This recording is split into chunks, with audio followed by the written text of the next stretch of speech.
Good morning, and welcome to Chapel Chat.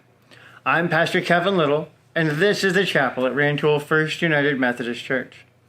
Today, we're going to chat about some changes that will be happening in the church tomorrow.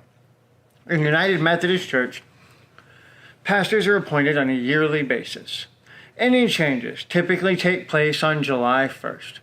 As you may remember, Pastor Emily and I were appointed by the bishop to continue here in Rantoul. And starting tomorrow, we will also be expanding our pastoral duties as the pastors for the Fisher and Shiloh UMCs. This will have Emily and I covering 3 churches between us each Sunday, but we'll also be bringing in a third pastor later in the year to help out.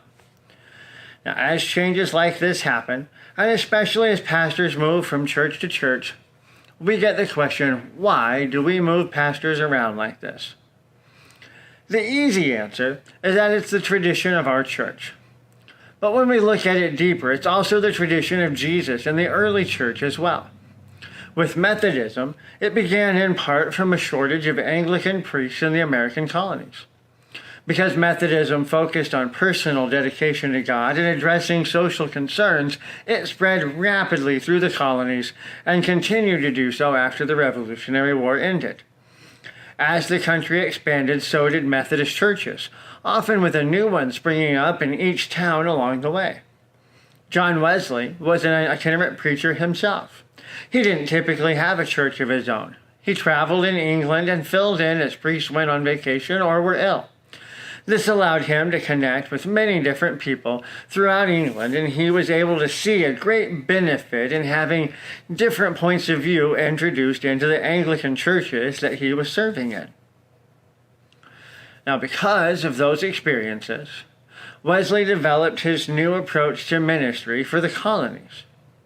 Pastors would ride from church to church each week, providing pastoral services in multiple towns and cities. They were called circuit riders when they did that. And I have a statue of one here that I was given. Got the guy, his horse, Bible. But eventually, as larger churches would need a more dedicated pastor, itineracy was still a driving force, bringing new ideas and new life into churches and giving more pastors opportunities to connect with more and more people. And all of this together then has been our tradition for over 250 years. But beyond that, it's also biblical. Jesus didn't set up shop in one place and expect everyone to come to him. He traveled around Israel, speaking wherever he could, drawing large crowds to listen. This was out of the ordinary. The Jewish people were used to going to the temple or synagogues for services each week, just like we do now. Jesus spoke in the temple and synagogues as he traveled, but he also spoke wherever he had a crowd that was willing to listen. And rather than just becoming a priest and working in a particular city, his travels connected him with many more people than he would have been able to by staying in one place. The disciples themselves continued this tradition as well, traveling around from place to place. Sometimes they did that out of necessity because of threats from the government. But this really facilitated the spread of Jesus' message just like he had told them to. But it also allowed for more people to hear from different voices. As Paul traveled the world, he would encounter people who had been taught by Peter or Apollos or others, and he mentions this in his writings. And rather than focusing on what you would learn, who you would learn from initially, Paul continually encouraged people to stay open to listening to all preachers as they were able. This new shift that's coming up for our church might seem odd at first, and it's definitely going to take some getting used to for all of us.